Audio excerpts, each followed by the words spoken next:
आज तर कधीच न खाल्लेली भाजी आज बनवावी लागली मला आणि खाल्ली सुद्धा. तर हॅलो कशा आहात सगळे. तर आज ना मला काही सुचत नव्हतं, म्हणजे नाश्त्याला काय बनवू. अंशूच्या पप्पांना विचारलं, ते बोलले उपमाच बनवून टाक.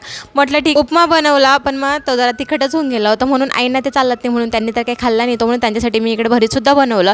मग म्हटलं आता तो नाश्ता वगैरे झाला, आता मी जेवायला काय बनवू, म्हणजे भाजीला काय बनवू. मग म्हटलं चला, यांनी काल ना दोडके आणलेले होते, चला बरं दोडके बनवू. परंतु दोडक्याचं नाव ऐकूनच मला ना जरा असं कसं तरी होतं, म्हणजे अरे दोडके कसे काय चांगले लागू शकतात, कसे काय टेस्टी लागू शकतात. माझ्या डोक्यात तरी ही त्याचे मी असं विचार करते बरं का. मी सगळे करतात असं म्हणत नाही, परंतु माझ्या डोक्यात असा विचार आहे की दोडके कसे काय टेस्टी लागू शकतात आणि त्याची भाजीच का खातात लोक. मी तरी असा विचार करते, पण आज ती मलाच बनवावी लागली, म्हणून थोडक्यात तुमच्याबरोबर रेसिपी शेअर करते. कांदा टोमॅटो वगैरे सगळं कापून घेतलं आणि मोहरी जिरे लसूण याची फोडणी दिली. त्यानंतर तिथं लाल तिखट टाकलं, हळद टाकली, गरम मसाला, धने पावडर हे सगळं टाकून त्यात एकत्र दोडके टाकले आणि भिजवलेली हरभऱ्याची डाळ पण त्यात टाकली. आणि खरं सांगते एवढी टेस्टी भाजी झालेली होती ना, मी खोटं नाही सांगत. आता मला समजलं त्या भाजीला लोक का खातात म्हणून. Okay bye.